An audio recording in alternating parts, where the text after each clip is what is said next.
I had a goal at the start of the year. It was very, very strong for me. It was, Jamie, clear your plate and detach away from everything that you've been involved in because you've been very stretched, and give yourself the opportunity to concentrate down and focus. Yeah, well, for me, do you know what? I'll talk about these in a personal sense because I think a lot of the time on podcasts, people are like, "You should do this and you should do that," and I'm definitely one of those types that ate that up and did this and did that. And if I'm honest, the more I did that kind of stuff, the more I found myself really disconnected. So at the start, when I think back about my journey, my career, I chased money, and I really, I didn't think anything. I didn't think into myself at all. I just thought, oh, that's an opportunity, I'll jump on that. I think when it comes to business, people work with people, and it's very true what they say, that you are your greatest asset. But if you aren't thinking about your career or whatever it is that you're going to do in business from yourself, deep within yourself, as in taking time to think about yourself and what you'd be good at and what's in alignment with that, if you aren't taking time for that, I think you actually discount your greatest asset. That actually, when I really thought about it, it wasn't what was in my heart. It wasn't what I really wanted to do, but I kept getting distracted by a shiny new thing or a bit of cash. And that journey followed to the point where I just my quality of day-to-day life became so poor. And that reflected itself out into my energy, and it reflected itself out into my productivity. And if we follow that down a little bit further, you burn out. I definitely burnt out. I think it's quite sad for a lot of types. You know, when you switch on the TV or you flick on YouTube, it's full of all these entrepreneurs saying how hard work should be and how we should sacrifice today for tomorrow, and that the end will justify the means. You know, once you've gotten in tune with yourself, I'd say whatever it is that you want to do will be very different to what you initially thought you'd be doing. And when you have got an idea of what it is that you actually really want to do, rather than jumping in and doing that yourself, do some research, perhaps serve an apprenticeship. I'm a big believer in entrepreneurial apprenticeships. Sometimes we've got to dig deep and find our passion, find what works for us. Sometimes it's not all about winning, but certainly it's about that experience. For us, it's all about winning that experience.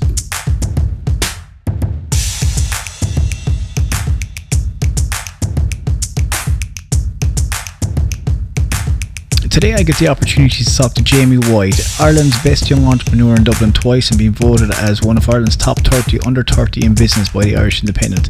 Jamie built up and sold numerous businesses, namely College Times and TeenTimes.com, two fast-growing youth websites that collectively reached over 100 million millennials weekly at their height.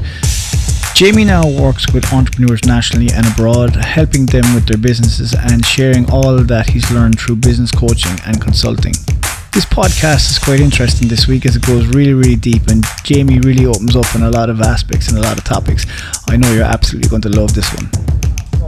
Okay, welcome to this week's Always Winning The Experience. I'm your host, Jason Kenny, and this week we're with Jamie White. Jamie, I'm going to let you introduce yourself because there's way too much information here for me to swallow and the rest of the listeners to take on. You gotta tell them. It's an amazing story. Okay. Well, do you know what? I love the theme and topic of always winning. I feel very ill-placed because I'm one of those types that learns through failure and learns through mistakes. So we'll have a lot to talk about through this show. Yeah. But what I'll do is, you know what? I won't give too much of a lengthy introduction because I imagine a lot of that will come up through our chat. But what's really nice is I'm in a kind of a space of transition. I had a goal at the start of the year.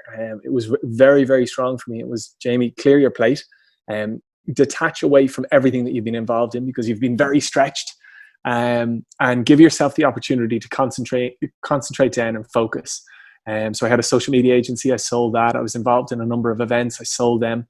And pretty much by the last day of February, that was my transition time where kind of staff moved on and clients moved on. And then we hit into COVID. It was the strangest timing. And I had it very much in mind. I wanted to get into a kind of a coaching space, a business coaching space, but in a holistic sense. So all encompassing. Because I don't believe in that idea where you compartmentalize something and look at it in a compartmentalized fashion. For me, you have to look at everything in the bigger picture. And COVID kicked in, and a couple of days into it, a friend gave me a call and said, Jamie, look, I'd love your perspective in this with regards to work. And then a couple of days later, it happened again and happened again. And so I've been very much transitioning into this holistic business coaching space. And that's the area that I want to really get myself focused in. So it's been an interesting journey so far. It's still very much in the middle, and those kind of spaces of transition are equally exciting and scary as hell. But that's where I'm at the moment. Yeah, I love that, the whole business, holistic business approach. I think that's fascinating. I mean, there aren't many topics about it, to be fair. I think when I started listening to one of your introductions on YouTube with regards to it, I was like, oh, wow, this is fascinating. I love it because, we're all about balancing, but we don't focus too much in on alignment. Yeah. And I think that's what you're just kind of hitting the nail on the head there for me. And maybe even if you can elaborate a small bit on that in terms of alignment. Yeah, well, for me, do you know what? I'll talk about these in a personal sense, because I think a lot of the time on podcasts, people are like, you should do this and you should do that. and I'm definitely one of those types that ate that up and did this and did that. And if I'm honest, the more I did that kind of stuff, the more I found myself really disconnected. So at the start, when I think back about my journey, my career, I chased money, and I really, I didn't think anything. I didn't think into myself at all. I just thought, oh, that's an opportunity, I'll jump on that. Yeah. And then another opportunity came and I jumped on that. Another opportunity came and I jumped on that. And if I really think about that, I think when it comes to business, people work with people, and it's very true what they say, that you are your greatest asset. But if you aren't thinking about your career or whatever it is that you're going to do in business from yourself, deeper than yourself, as in taking time to think about yourself and what you'd be good at and what's in alignment with that. If you aren't taking time for that, I think you actually discount your greatest asset. Instead, if you follow the journey, which so many do, which is what I did, which is you follow money, you follow an obvious opportunity and you jump into that and you jump into the next, you can find yourself all the more, as I said, disconnected with yourself, disconnected of what perhaps you're really good at.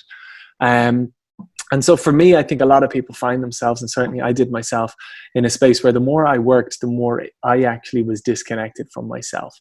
And in that, I mean, I was working really hard. I was working in a space that was, that actually, when I really thought about it, it wasn't what was in my heart. It wasn't what I really wanted to do, but I kept getting distracted by a shiny new thing or a bit of cash. And that journey followed to the point where I just my quality of day-to-day life became so poor. And that reflected itself out into my energy, and it reflected itself out into my productivity. And if we follow that down a little bit further, you burn out. And I definitely burnt out. And I went on this really kind of interesting journey of saying, okay, right, well, let's trace that back. And it took me, as I said, back to myself in terms of what I really, really like and enjoy. And so my real aim and goal is building a career that is in alignment with my heart, that I'm doing exactly what I like and love. And the more that I do of that, the more essentially I show up. So my career is invested into me being a better me. And the more I do that, the more I can, I suppose, fulfill a purpose, and that purpose being to help others. In terms of business. Anyway, I am waffling away here, and I've probably lost half your audience at this stage. This is super. No, because I love it. And you even mentioned the inner critic there. I think it's one of the key areas that we all have. And we fight a lot with those thoughts in our head, and they know I can't.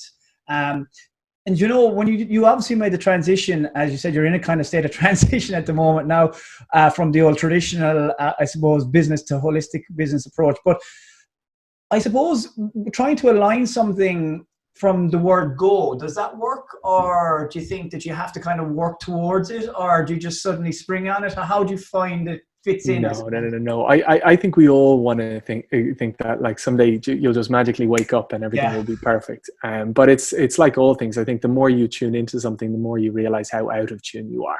And it isn't some kind of destination that you just hit, but it is, as cliche to say, a journey that you go on, where every day, you're not putting some massive burden on, but you're just trying to connect that little bit more with yourself.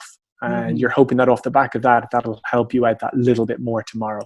And as that journey continues on, it can't help but have a compounding positive effect for you.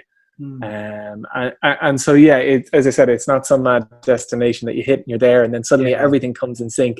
It's something that you realize it's a pursuit, it's a journey, and it's something that you can really, really enjoy. So that's kind of where I'd be at. Yeah, I love it. I think that's the key, isn't it? It's enjoy the process and the journey rather than just to simply look at the destination.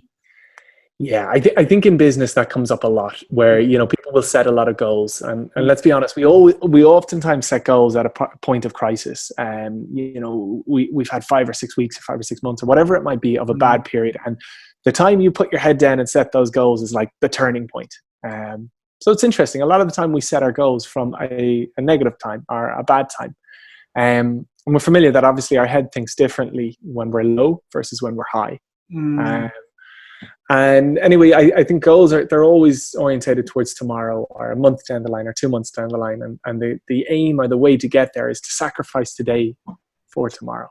But what certainly I butt into that a lot. I definitely sacrifice today for tomorrow. Tomorrow never really came. And I kind of, as I said, follow this downward spiral. Whereas when you turn that on its head, if you just zone in on enjoying today, making the most of it, showing up as best as you can in terms of work, and hopefully setting yourself up to be that little bit better off tomorrow, things compound. So when you have a good day, it's easier to have a better day tomorrow. On the flip side of that, if you have a bad day tomorrow, it's all the easier to have a bad day today. It's all the easier to have a worse day tomorrow. And it's all the harder to have a better day tomorrow.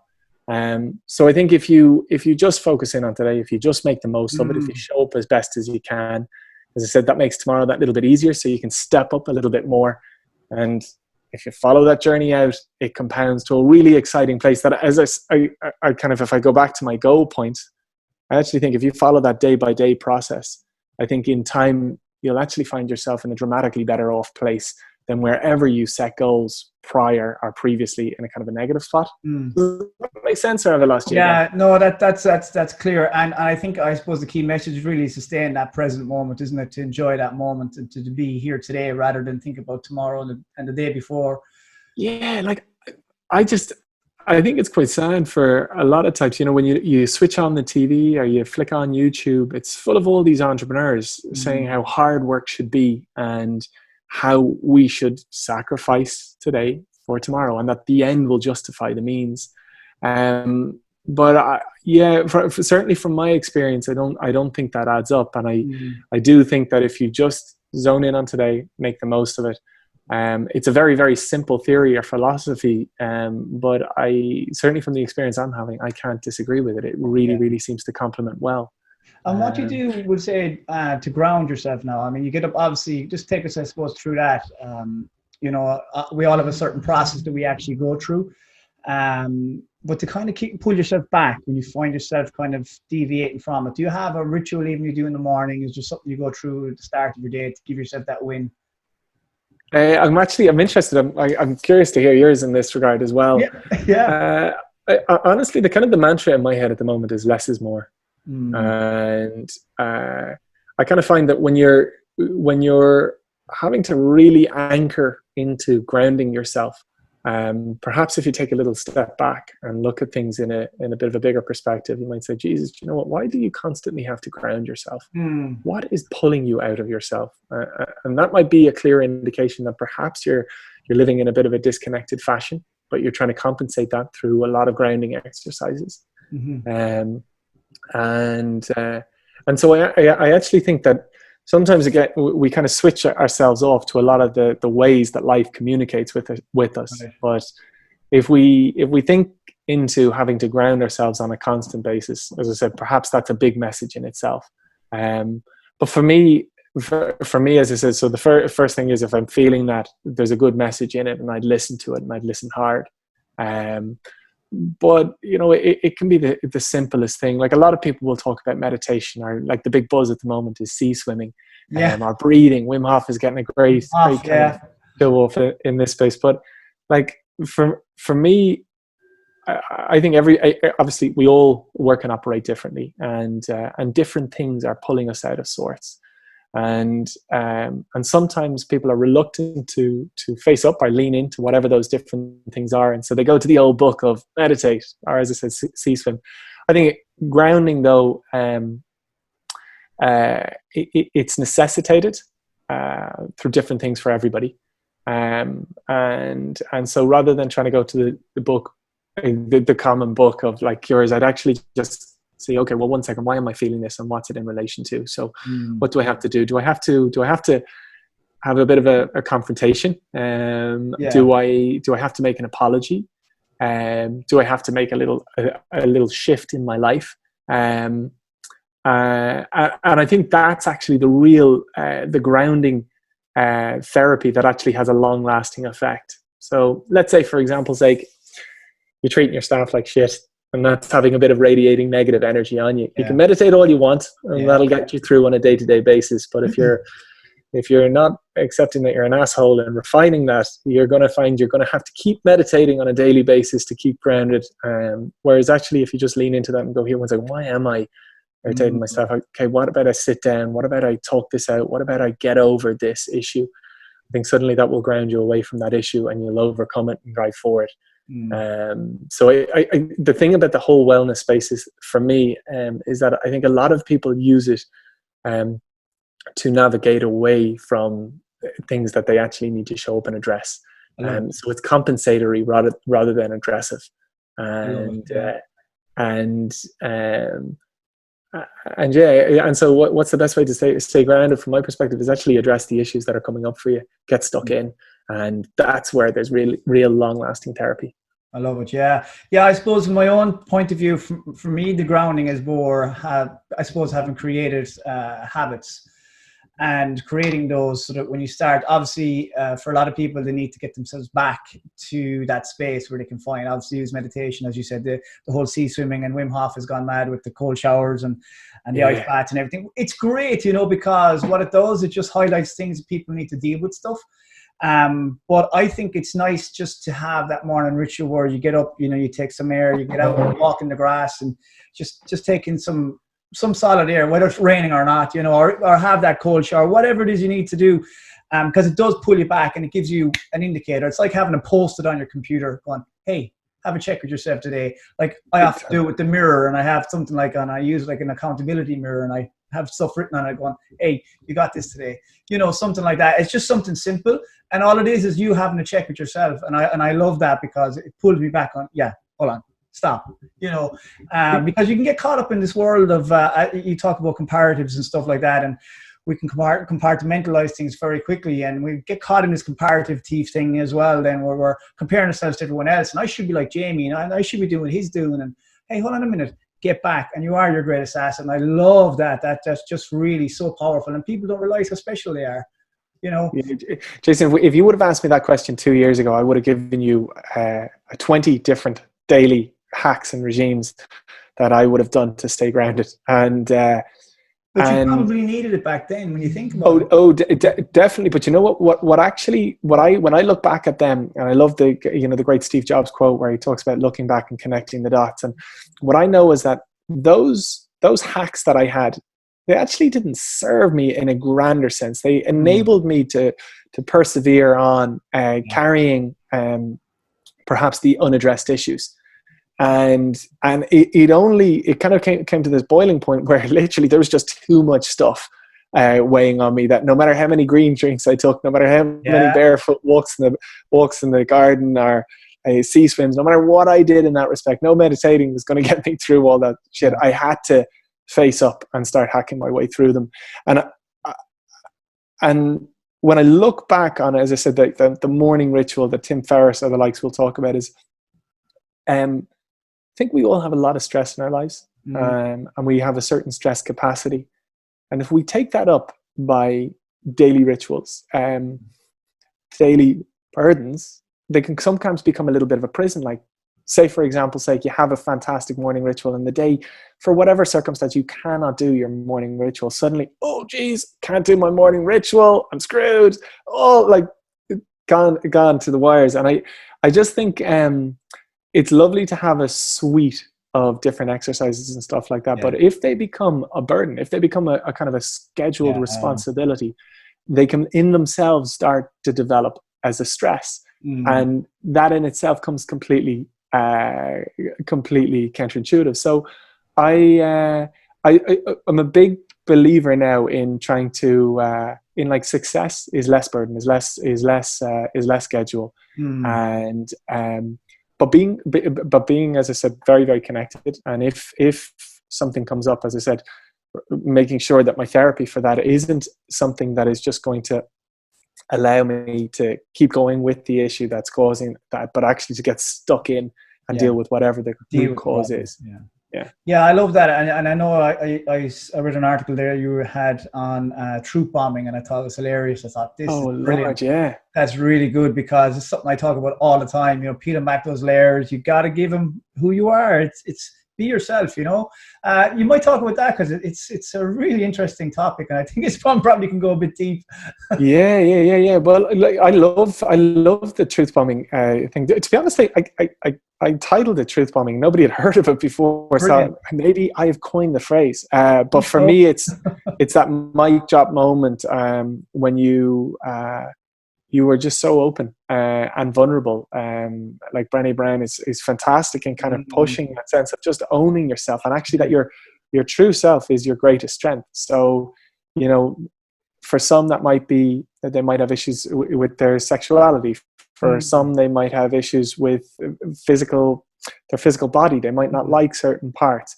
Whatever these inner conflicts are, they all tax you. They all stress you. They all consume a certain level of energy. And again, if unaddressed, you can meditate through them, but you'll just have to meditate every single day. If instead you lean into them and come to terms with them and come to turn them around, and actually perhaps turn them full circle into a strength, well, hell, you won't have to meditate every single day. And in actual fact, you'll free up a whole load of energy that you can focus in on whatever else it is that you want. You know, there's a couple of lovely examples of this. There's a guy. I was just going to ask you, actually. Yeah, so there's a videographer that I have, and he has a small penis, and he set a goal over the first kind of 3 months of a year that he was going to just overcome any anxieties that he has with regards to a small penis.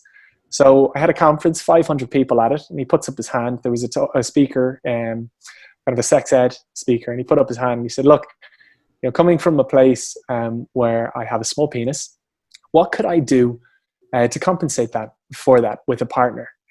So that, you know, there's no issues, no anxieties around that. In actual fact, I make sure she is all the more happy she's with me versus anybody else that perhaps might have a bigger penis. He said that perfectly confident in an audience of 500 people, predominantly about 350 women, 150 other men. And he got a standing applause. Wow. Immediately the whole audience roared, like, well done. And I asked him afterwards, I said, gee, that was interesting. He goes, yeah, I know. I wanted to overcome any of the issues that I had, and I knew if I announced it out en masse, if I truth bombed it, I would turn any of that anxiety that I have. You know, if one person found out, well, now a whole fucking room of 500 people know it. And do you know what? They turned around, they gave me a standing applause. I've nothing to be ashamed of anymore. Absolutely. I'm out there. And I thought it was amazing. There was another guy I go see swimming most days when I have an opportunity. I love it. And a guy, so I went in shorts. He decided, fuck it, I'm going naked. There was about 200 people there. And a person pointed, a person laughed. And then that actually built momentum. And about 250 people were pointing and laughing at him. I couldn't believe it. I was actually really ashamed and embarrassed of everybody else around me for how they reacted. But anyway, he decided he'd do before he jumped in the water with everybody pointing and laughing, he'd do a couple of squats, he'd do a couple of press ups, and then dived in. Really? So anyway, I jumped in after him, and he goes, Jamie, you know what? That is therapy in itself right there. I sucked, you know, for whatever anxieties I may have had, you know, that I could have either listened to their criticism, I could have folded up into myself, and geez, I would never be nude again, or else I could own that moment. I could suck in their energy, and I jump in, and I suppose take that energy for himself, and just, I suppose, step so far on top of any anxieties that might come or might hit at him. So anyway, the long story short is it's overcoming whatever anxieties there might be inside, whatever inner conflicts there might be inside. It's owning them, and it's actually, instead of hiding them away, it's putting them front and center, so no one can ever, I suppose, have anything on you or use it of weakness. In fact, you're turning your weakness into a strength. You're saying, I'm actually very, very delighted with this part of me. Have you found yourself that it has happened to yourself and this is why you've made this transition, or this kind of became open about it? Did you find it, did something happen in your life that it kind of made you go, hey, let's get deep, Jason? Yeah. No. Like, do you know what? I think we all have things, and sometimes they're the smallest little things that to anybody else are ridiculous, but we want to hide away. And it might be a conversation with your parents thinking, I went to boarding school. I thought my parents sent me to boarding school because they didn't like me. So I sat down with them and I was like, look, did you guys send me to boarding school because you didn't like me? And we had a great conversation about me being a little bollocks when I was younger. And then, I did have that moment. I joined a fancy tennis club, and there was a very nude policy in the changing rooms, and I remember sweating over that. And then I remember going, no, this is ridiculous. If I'm sweating over this, and I'm really thinking into it, why am I sweating over this? Am I ashamed of my body? What's the story? So I threw the towel over my shoulders, and I was amazed that, wow, okay, that weight of anxiety and issue and thought and all the stress that I was putting into going into those changing rooms in times prior, no, I'm never going to have that again. And all that energy is just going to go away. It happens. Yeah. So I think we have, I think there's loads of these kind of, I suppose we call them our inner mountains that we have to overcome. And if we don't, I think they'll always own us, and they'll always tax us in terms of energy. But if we do, as I said, you turn whatever you thought was in their weakness into a strength, and you relieve all that energy, and free it up to go for and focus on whatever else you might want. And so I think, unfortunately, a lot of us come to a kind of a midlife space where there's so many issues unaddressed and so many inner truths that we are hiding away. And all of that is consuming a huge amount of our mental capacity and our energetic capacity, that we find ourselves drained, we find ourselves burnt out. And no matter how many, as I say, green drinks or vitamin tablets or supplements or fancy gym routines we put ourselves through, that drain is still there in the background. And for me, I suppose on a personal sense, I found myself, you asked what was the turning point for me. It was really burning out. I unfortunately, I listened to way too much entrepreneurial porn where they talk about working hard and just for whatever problems that came up, I didn't listen to those problems. Instead, I just worked through them and over them. And they all kind of, as I said, taxed in the background. And for every kind of weight that I took on, I adopted a tighter diet, a fancier gym routine, and another supplement. Okay. And then that in itself became burdensome and stressful. And then, anyway, long story short, I ended up in hospital with a whole load of stress-related issues and illnesses. And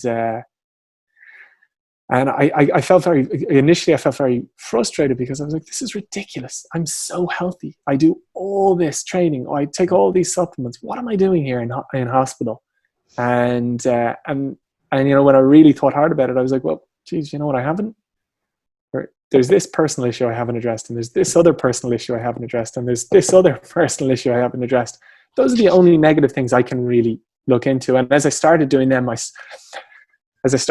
realized, geez, I don't have an intolerance of milk. And I can actually have a couple of pints, because I used to have a couple of drinks and I get these savage hangovers.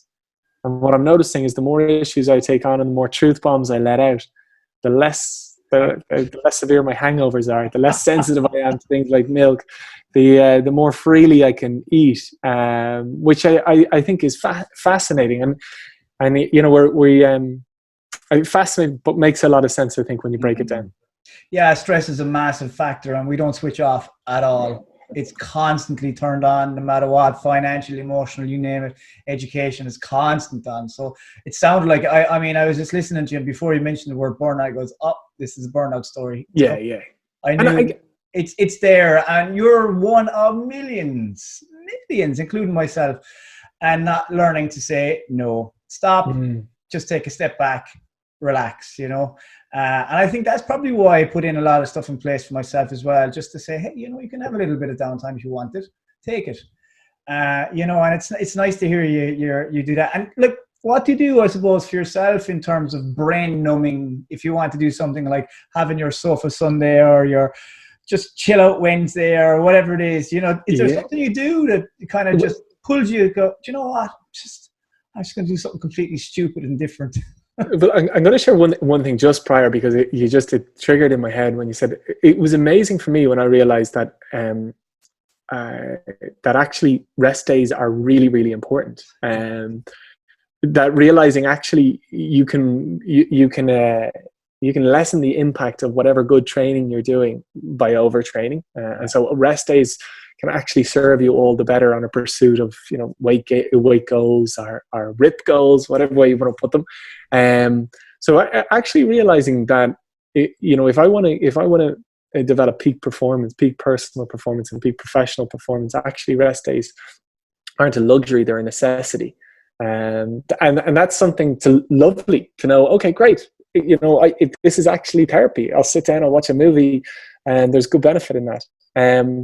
But what do I do in terms of a chill day? So I'm very bought into this. God, I'm quoting Steve Jobs a little bit too much, but in his really famous graduation speech, he talks about, if today were the last day of my life, would I be happy with how today went? And if the answer is no for a few too many days, I know there's something wrong and I need to make some changes. So for me, when I heard that years prior, I would have gone, Jesus, if I die today, I am screwed, because I have sacrificed today for tomorrow. But tomorrow will be amazing. As I said, tomorrow never came. So actually, I try to have a kind of a balance every day where, as I said, by the end of it, I'm like, that was a good day. Nice. So I'm trying to, as I said, have these nice days where I have rests within them. And as I said, I come to the end of it and I'm like, that was a nice day. And what do those rests look like? I'm a fiend for food, an absolute fiend for food. So I actually, like, if someone was like, what's a real weakness? I overeat, but I love it. Swims, hikes. There's something interesting for me when I catch up with friends. I can't bear going to a pub, just because, you know, people get distracted, people start talking shit, and people start working away on the phones. Whereas if I'm meeting up with a friend, I'll say, let's go for a swim. Reason being is you're in the car together, and I think people feel rude if they're on the phone and there's just somebody else in the car. So there's no phones, and you go for a swim, there's no phones in the water. And then, hell, you're shivering on your way back. So again, there's no phone. So I love that, because it's a great detached way of enjoying time with somebody and spending really good quality time. The same as if you go for a hike. Generally speaking, wherever you're hiking, there's no phone signal. So if I am having a kind of an unwind day, it's something active like that. Or else if it's indulgent, I'm a big fan of movies.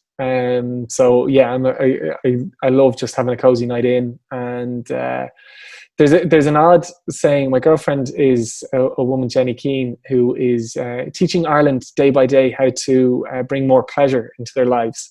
And she's amazing, well worth looking up. And yeah, definitely. And she talks about how we should learn to take ourselves on a date. So we all, you know, when we find ourselves in a new relationship, we kind of up our game and do something really, really nice for our partner to seduce them. Well, when we have those off days for ourselves, I think a really nice message that she puts out there is taking yourself on a date. And that might literally be as simple as, you know, doing a shop and making some really nice food, lighting some candles, have a bath, watching a movie, whatever it might be. But actually romancing yourself is a really nice therapy. That's powerful. That's really good. That's good stuff. Yeah, I definitely got to look that up, and you're going to have to drop a website there if she has one. Yeah, it just, Instagram is her thing. Hello, Jenny Keane. She is a holistic sex educator and tantric yogi. And she, as I said, she's amazing. She's been doing webinars with like 700 and 800 women at a time. It is amazing. And she's about to, hopefully, fingers crossed, launch some stuff for men as well, because we need that. Yeah, absolutely. Yeah, I think that's the problem with most of us guys. And I think that's why I love the whole truth bombing is we don't, it's something inherent in us, so we kind of have a tendency to hold back, you know. Yeah, there's some amazing men. There's a guy called Jody Kennedy who is incredible. Jody is a guy who was in the army. He's a beast, big beard on him. He is tough as nails, and he's very into body movement. He is very into kind of breathing. He is a strong man, but at the same time, he'll give you a hug and cry on your shoulders in a heartbeat. He's a big bear. Lovely. And I think when I think Nice of the balance. new age, the new age man, you know, there's strength and confidence and vulnerability as well. The age of this tough dude that if you said a bad word, he'll bash you down. That's just so past. Now the new age man can be open and honest and true and deep, and that's real strength and that's real confidence. Certainly to me, anyway. No, absolutely. It's a power to have. What kind of hurdles did you kind of overcome then when starting off in all of this? Because I mean, obviously you've gone through a million and one things, but you know, we all start in business at some point or another, and like I suppose to try and it's not easy to go from A to Z and just sum it all up in one shot. But there's certain things obviously that, you know, the knocks you get back, and I suppose for someone starting off as an entrepreneur, if there was any kind of a tip that was there you could kind of help with.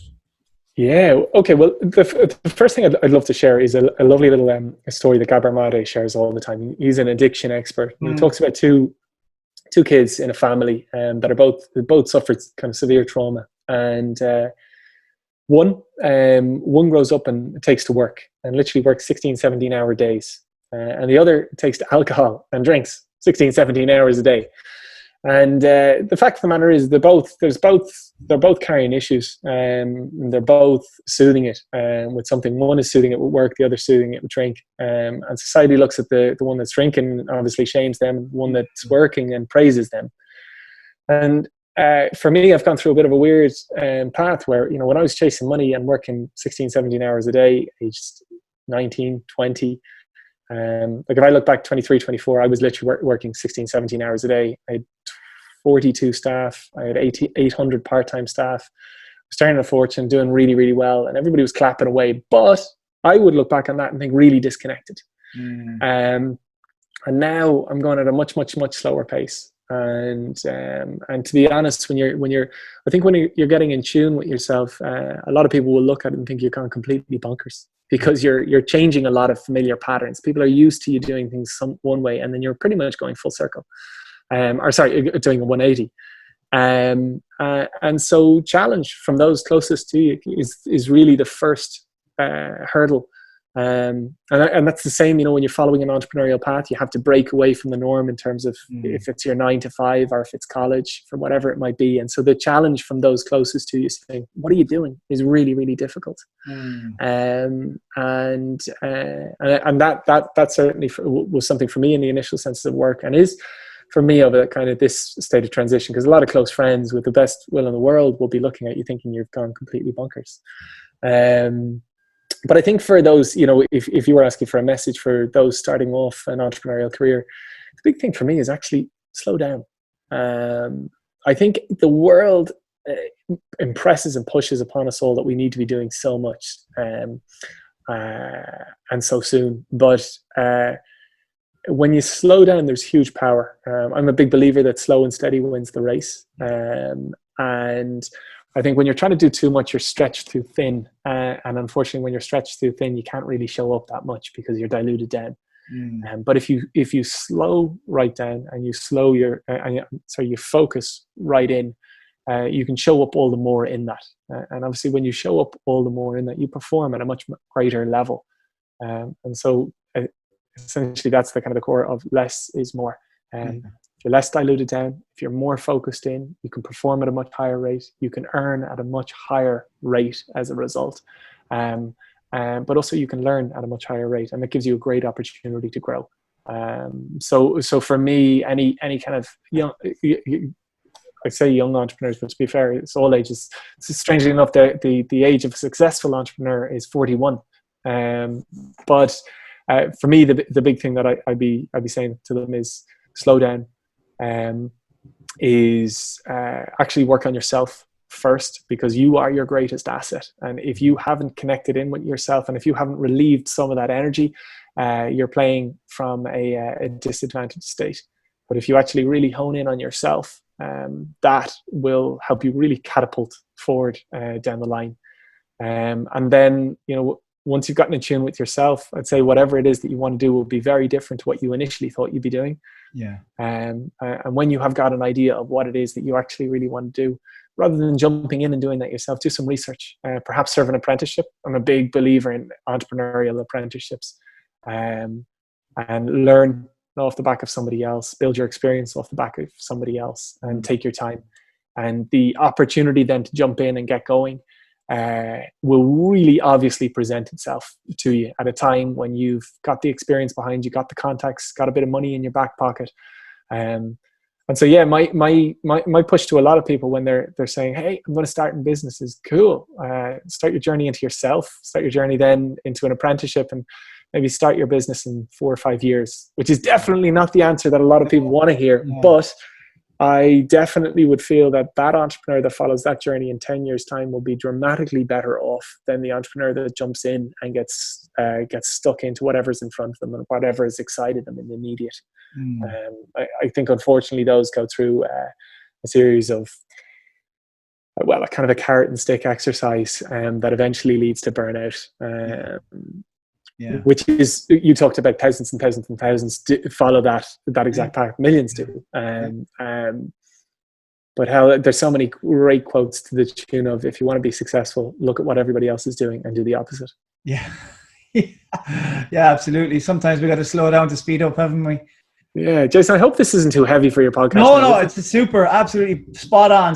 I was just going to ask you, actually, as I know you've mentioned Steve Jobs and Will Ferris and stuff like that, but as an influence to you growing up and throughout this journey you've taken, have you anyone that's kind of more local to you that would have been a good influence on you and kind of guided you?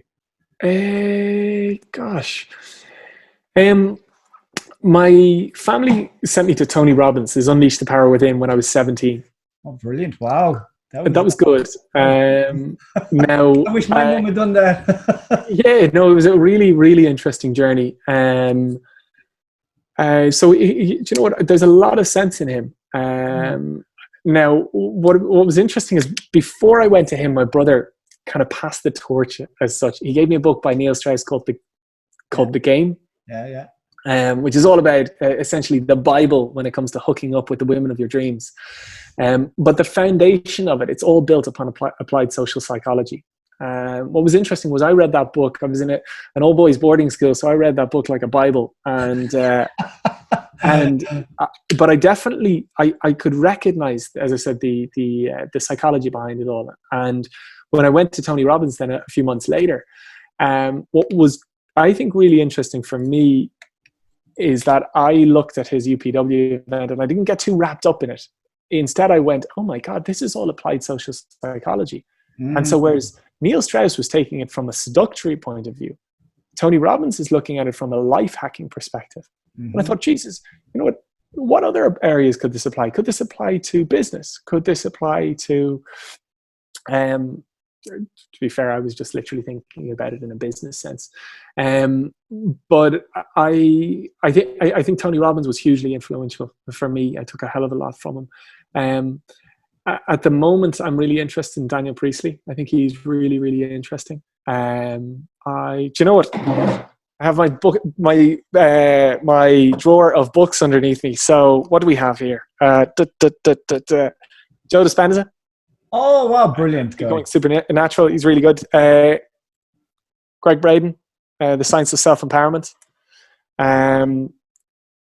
Rich Litvin and Steve Chandler, The Prosperous Coach, for anybody in the coaching space. That's really interesting. Key Person of Influence, Daniel Priestley, really, really good. I'm so hooked on Daniel Priestley that I have his other book, Entrepreneur Revolution, and his other book, 24 Assets. So that's what I'm reading at the moment, and I think there's really good value in those. So that's good. That's you know what, it's important. I think we all need something to draw in on as well. At times, we can get caught up in our own space, and sometimes we're reinventing the wheel. We don't need to. And I love the whole psychology thing. I'm very big on it. It's one of the areas I qualified in as well, and I love it. I think it's something that's I suppose, inert on all of us really, that we don't realize, and all it's doing is crossing from one sector to the next. And I think if you can find a common trend, which obviously you tapped into, I think it really works really, really well for people. But Jamie, listen, this has been amazing. I could keep you on here for hours, and I'm just conscious of it, going even deeper and deeper and more. But for listeners to get a hold of you, Jamie, where's the best locations, best spot for you? Really simple. Website's jamiewhite.com. Instagram is Jamie White. Jason, can I ask you one question? Absolutely, go for it. Okay. What are your thoughts on the whole diet space? Because I looked at your site and I was like, my God, that is some way transformation, and the just the physical state that you're in is incredible. So I'd be really interested in what is your kind of current day-to-day diet and diet interest? What are your kind of thoughts on it? Yeah, for me, I kind of debunked the word diet. I kind of got rid of it because I just found that it was a start and an end. And you know, you mentioned yourself at the start there where you get caught up in stuff and then you make it part of your day, it becomes a chore.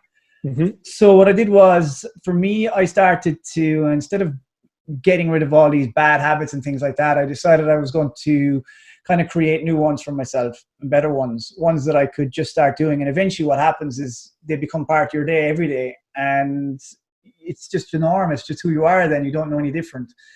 And it worked really well, but I stressed out quite a lot on diet. I stressed out doing things. And when I did shows, I used to do shows just so I could eat at the end. It became a whole psychological mess. And I was just like starving myself and doing all the wrong things, and then getting to the point where I'd engorge and then I'd get sick and get sick and get sick. And it was just ridiculous. And I thought, this isn't why I started. This is the reason my journey into health and fitness was to be healthy.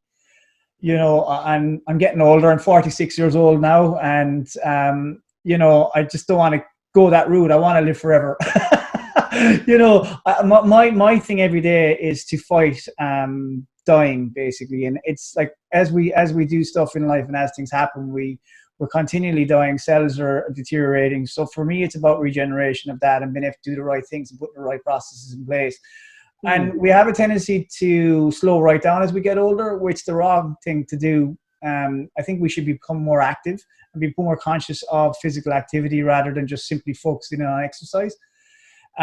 Because that's what we do quite a bit. We focus in on just the 1 hour. I'll get in, like, go for a swim for an hour. I'll go to the gym for an hour, and that's it. But we don't forget, or we forget rather, to get up, move away from the computer. I put myself in time blocks, and I do things like 40 minutes, 45 minutes, or whatever it is, and I'm up and gone. I move around. I don't sit down for long. I can't. I don't want to do that. But in the diet space, for people are caught up very much in, I suppose, convenience. And I think this is a big issue for people. So when I'm working with clients, I work around having developed foods that are really simple to do, but are healthy. They're getting the most nutritional value out of it. Because for me, it was about not so much even about what you're eating and what you're getting from your food and who you are as you eat, but rather what you kind of absorb from that food. So it was really, I kind of became almost like a forensic nutritionist, really, in that respect. You're kind of really analyzing stuff. But it only really happens, if you can do it well, it only happens for the first 3 weeks of any plan. After that, it's just the norm. Now you can go around the shops, you can throw things in. But once you have a little base for yourself, it's something you can always fall back on. And there's nothing wrong with putting on weight, absolutely zero. The issue with people is learning how to remove that and get it off. That's the biggest issue. And I think if people can have a happy balance, at Christmas time, I have no problem putting on weight. You know, if it's birthdays and stuff like that, you need to have a bit of cake, you have a bit of cake. But if I genuinely don't like it, and if I look at it and I go, well, I have a different relationship with food now, and that's the establishment. And you talk about the psychology. We are all connected to food. And like you said yourself there at this, you know, during the podcast, you were talking about, you know, you treat yourself to something nice, and, you know, if you want to have a nice meal, you'll have that and you'll enjoy it. But that's an emotional connection. That's for you satisfying your needs emotionally and psychologically. And we all are. And sometimes, you know, we'll go back to the buns, and we'll go back to whatever. You might have something your mom might have gave you as a child, and you go, do you know what? That's a great memory, and it brings you back to that lovely space in your head. The thing is, if you can have a little bit of a disconnection at times from making the wrong decision and realize what you're actually putting in your mouth, and say, is this building me up or is it tearing me down? And I think it makes a better choice then for you if you're going to eat it or not. And it's just a very simple process, and it works really well. And you can stop it, and you're always thankful the next day. Look, I can put my hand up and say I'm so happy I haven't been sick since the transition I've made in 2015. I've never got sick, and I was sick all the time. Do you know, sorry, just as you touched on, if somebody was to say, what's the best book you've read over the last 2-3 years? It's a book called Grow a New Body by Alberto Villaloldo. And it's all essentially about turning your cells back on, your living cells back on, and to reverse that kind of aging process. It's a fascinating read. But no, I'm the thing I'm conscious of is I eat very little meat. But I do eat really good quality meat every so often, not as a regular. But the thing that is coming up for me now, for some strange reason, is literally I'm having a voice talk to me going, Jamie, eat more meat. And I think it's funny because at the moment we are so heavily marketed to of like meat is bad and vegan diet is the best in the world, which is it's not. It works for some, but we're all individuals, and I think it's really important to intuitively eat. That's the kind of the space that I've come to myself. Not eat within a prism, which can be as such a diet type. But I'm really curious of like what an average day diet might look. Sorry, what an average day of food might look like for you. Yeah, for me, it's a lovely balance. I love vegetables. I used to hate them. Again, I changed that whole perspective with them. And look, at the end of the day, it's how it's cooked, really, you know. Yeah. You'll get something, you go to Spain, you'll eat something, you go, hey, oh yes, I didn't realize there was broccoli in that, but you couldn't taste it, but it was in there. So you can't say you hate broccoli then. You know, it's how it's served to you. And we're not, as a nation, we weren't great. We're getting better at preparing foods and doing foods. But I agree with you, yeah. We're very much marketed at the moment towards vegan, vegetarian, and so on. But that's fine. There's absolutely zero wrong with it. It's fantastic, and it works for people, and they find benefit from it. The only thing is, there's certain elements of it that they need to be careful of as well. Just there's obviously certain areas like B vitamins and stuff like that they're not getting, and they need to tap into that in terms of supplementation and things. But Jesus, Jason, you are protecting what you ate today, like man. Yeah. So I'm swinging around here to it. So basically, even today, I suppose for me, I mean, I could have 6 or 7 meals a day. I would have like 6 or 7 egg white omelet in the morning with chicken breast, broccoli. I'd have a load of spinach thrown on top of that, maybe a small bit of parmesan. And then mid-morning, I could have like a natural Greek yogurt with a bit of protein powder in it, whatever. That could be my kind of go-to before a gym or whatever. After that, then it could be just could be chicken, sweet potato. I'd have a big mix of veg on the plate as well after that, and then I'd have some kind of maybe BCAAs or something like that if I wanted to have it. If I had done a workout, I was doing a workout in between. It depends if I'm doing split sets or not. Yeah. I'll drink anything up to 4 liters of water a day. For me, it's alkaline-based water I'll drink. For the benefits of it. And then it's the same in the evening time. I do tend to stay away from red meat. I'm not a huge fan of it, but if I am to eat red meat, it's usually venison. But in the evening time, I'll have usually fish. So I'll have a big cod, or I'll have salmon grilled or whatever. So it's kind of like that. And if I want to have a treat, then I cook stuff like sweet potato brownies, or I'll have avocado biscuits, and I make up all these treats, and I love them, or peanut butter balls and things like that. And I love them. It's just like eating Snickers, you know. And because you can get but that's kind of my day. That's kind of the way I eat, you know. And but I eat kind of regularly enough. I do fast. I'll fast for 14 hours. I find that's a sweet spot for me. I have done fasting for 18 hours and stuff like that, and that's kind of going into autophagy and a whole different thing of regeneration of cell and stuff. But so that's kind of my philosophy and how I operate, you know. I feel like Michael Collins, and you know the movie Michael Collins, We'll Find Out What I Eat for Breakfast. But I think it's as I was looking through your site, I was really curious, and I was delighted you asked me to have a chat, because I was like, brilliant, I'd love to have a chat too. But look, thank you for connecting in with me. And exactly as you said, if anybody wants to reach out, they can do so either through my site, jamiewhite.com, or through social. Instagram's the big one for me, Jamie White's, at Jamie White. But yeah, no, really interesting to connect. And fair dues, that transformation is incredible on your site. So respect to you. There's a lot of discipline and hard work in that. But anyway, Jamie, listen, it's been brilliant having you on. Thank you. Really appreciate it. And this is going to be a serious one. I know people are going to love this one. So thanks a million, Jamie. An absolute pleasure.